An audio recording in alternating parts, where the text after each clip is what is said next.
নমস্কার বন্ধুরা, আমি অভ্রনীল। দ্য বং ফ্যামিলির নতুন আরও একটি ভিডিওতে আপনাদের সবাইকে জানাই স্বাগত। ডুয়ার্স সিরিজের তৃতীয় পর্বেই আমি বলেছিলাম সাফারি সেরে ফেরার পরেই আমরা বেরিয়ে পড়ব লাভার উদ্দেশ্যে। আজকের এই পর্বে আপনাদের সামনে সেই লাভা যাওয়ার অভিজ্ঞতাই তুলে ধরব। এই সিরিজে প্রথম 3টি পর্ব আপনারা যদি এখনও না দেখে থাকেন, আমি ডেসক্রিপশন বক্সে সব পর্বের লিঙ্ক দিয়ে দিয়েছি, আপনারা অবশ্যই দেখে নিতে পারেন।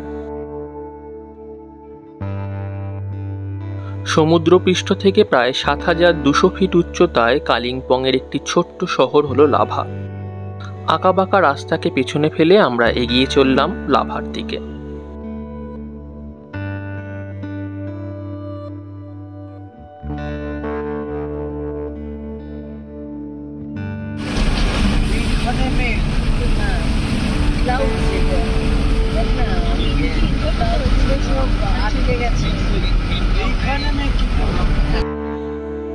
প্রথমেই আমরা চলে এলাম আম্বিক চা বাগানে।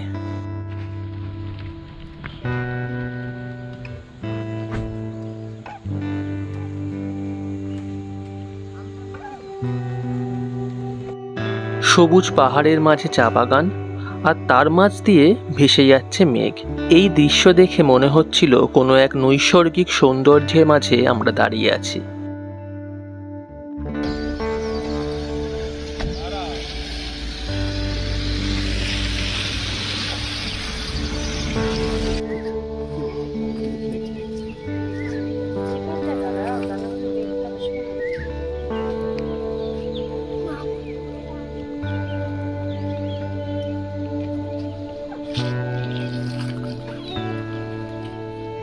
কিছুটা সময় এখানে কাটিয়ে আমরা আবার এগিয়ে চললাম।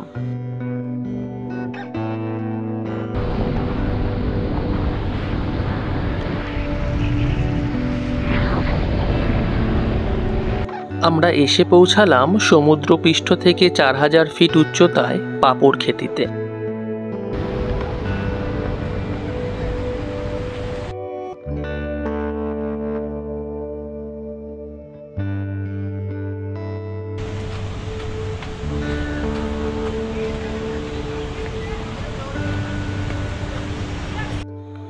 এই পাপড় খেতিতে কিন্তু হোমস্টে আছে। পাহাড়ের কোলে একটা দিন চাইলে আপনারা কাটাতেই পারেন আর উপভোগ করতে পারেন অপরূপ সৌন্দর্যকে।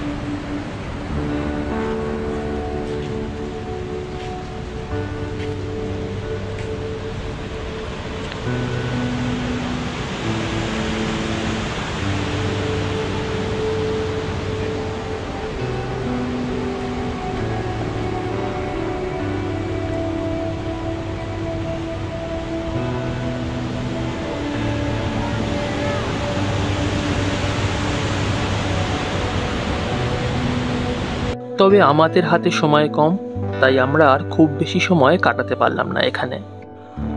আবার পাহাড়ের আঁকাবাঁকা পথে শুরু হলো আমাদের যাত্রা। কিন্তু এই পথের মাঝে আমাদের জন্য ঠিক কী অপেক্ষা করছিল আমরা কিন্তু তা ঘুণাক্ষরেও টের পাইনি। কিছু পথ এগোতেই আস্তে আস্তে কুয়াশার চাদরে চারদিক ঢেকে যেতে লাগলো। কুয়াশার সেই আবরণকে ভেদ করে আস্তে আস্তে সামনের দিকে এগিয়ে চলার অনুভূতি সে বলে বোঝানো সম্ভব নয়। আমার কাছে এই অভিজ্ঞতা প্রথম, তাই প্রতিটা মুহূর্ত দাঁড়িয়ে দাঁড়িয়ে উপভোগ করছিলাম। এইভাবে বেশ কিছু পথ পেরিয়ে আমরা ফাইনালি এসে পৌঁছালাম লাভা শহরে, লাভা মনেস্ট্রির ঠিক কাছে।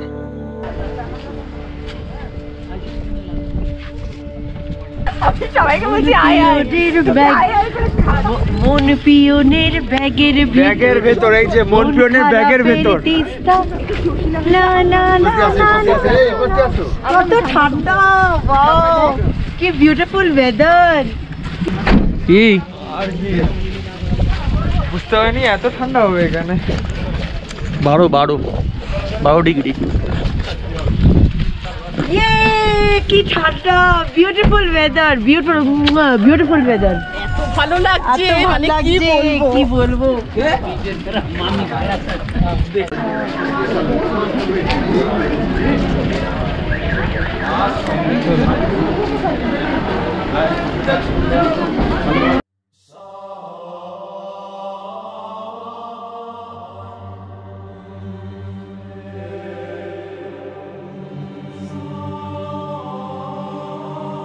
এই মনাস্ট্রিটি 1987 সালে তৈরি করা শুরু হয় এবং 1990 সালে এটি সবার জন্য প্রথম খুলে দেওয়া হয়। সকাল 8টা থেকে বিকেল 5টা পর্যন্ত এটি খোলা থাকে।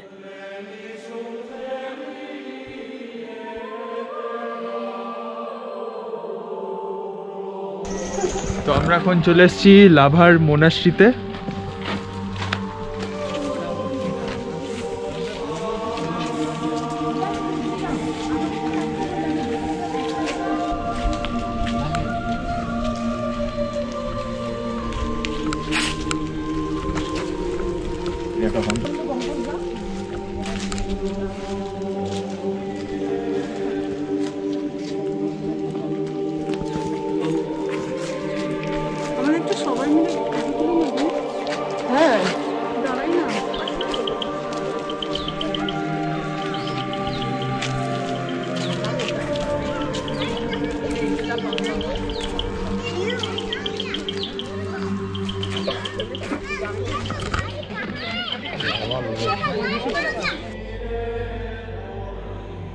মনাস্ট্রির ভেতরে স্নিগ্ধ পরিবেশ এবং এখানকার আবহাওয়া আপনার মনকে শান্ত করে দেবে।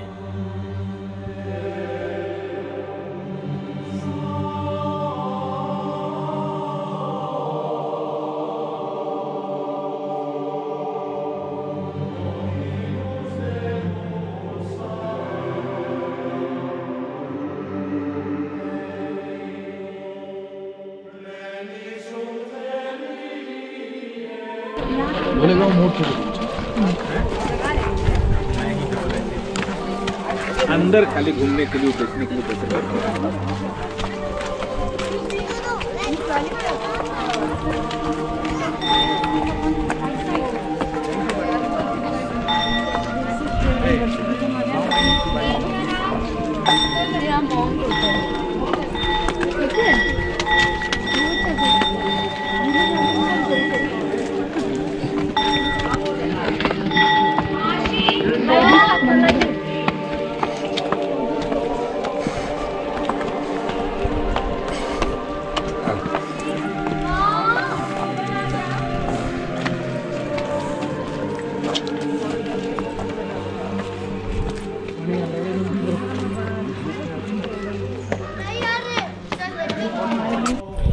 বেসিক্যালি আমাদের লাভা আসার কোনো প্ল্যান ছিল না, কিন্তু লাভাটা না এলে কি মিস করতাম সেটা এখন কিন্তু আমি বুঝতে পারছি।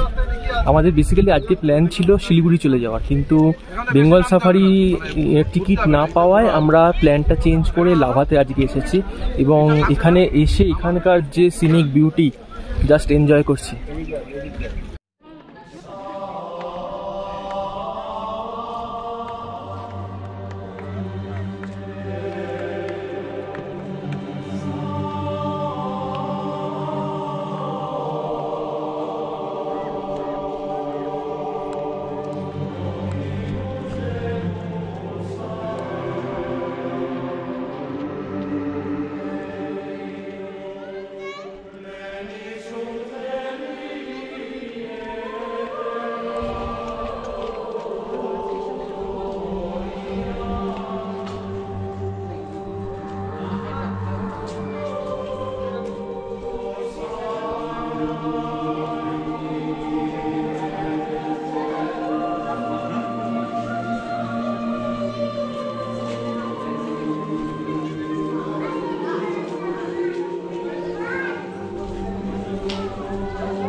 হঠাৎই আমাদের প্ল্যানটা চেঞ্জ হয়ে গেল। প্ল্যানটা চেঞ্জ করে লাভা এসে আমরা অনেক কিছু পেলাম। এত আনন্দ, এত সুন্দর বিউটি, আর কুয়াশার মধ্যে মানে রোদ আর কুয়াশার একটা কম্বিনেশন, মানে অসাধারণ, মুখে বলে বোঝানো যাবে না, এতটাই সুন্দর পরিবেশ।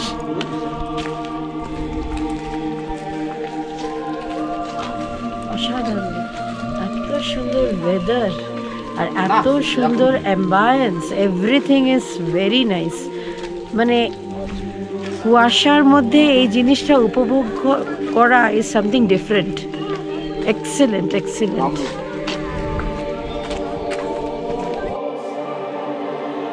বেশ কিছুটা সময় মনাস্ট্রির ভেতর কাটিয়ে আমরা বেরিয়ে এলাম। সময় তখন প্রায় দুপুর 2:30।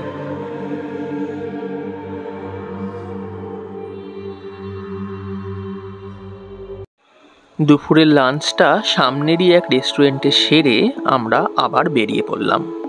সত্যি কথা বলতে লাভাতে একটা দিন কাটানোর খুব ইচ্ছে ছিল, কিন্তু সময়ের অভাবে আর শিলিগুড়িতে হোটেল বুক করে রাখায় সেটি আর হলো না। তবে মনে মনে প্রতিজ্ঞা করলাম আবার খুব তাড়াতাড়ি ফিরে আসবো লাভাতে। এবার আমাদের শিলিগুড়ি ফেরার পালা, কারণ আগামীকাল রয়েছে আমাদের বাড়ি ফেরার ট্রেন। আজকের রাতটা আমরা শিলিগুড়িতে কাটিয়ে আগামীকাল দুপুরে নিউ জলপাইগুড়ি স্টেশন থেকে ট্রেন ধরব। তবে আগামীকাল সকালে আমার প্ল্যান রয়েছে শিলিগুড়ির ইস্কন মন্দির ঘুরে দেখার। সেই ভিডিও নিয়ে আসছি আমি পরবর্তী ব্লগে। এই ভিডিওটি যদি আপনাদের ভালো লেগে থাকে তাহলে অবশ্যই লাইক, শেয়ার এবং কমেন্ট করবেন। আর যারা এখনও সাবস্ক্রাইব করেননি তারা অবশ্যই সাবস্ক্রাইব করে পাশে থাকা বেল আইকনটি অন করে নেবেন, যাতে পরবর্তী ভিডিওর নোটিফিকেশান আপনার কাছে সবার আগে পৌঁছে যায়। আপনারা সবাই ভালো থাকবেন, সুস্থ থাকবেন এবং ঘুরতে থাকবেন। নমস্কার।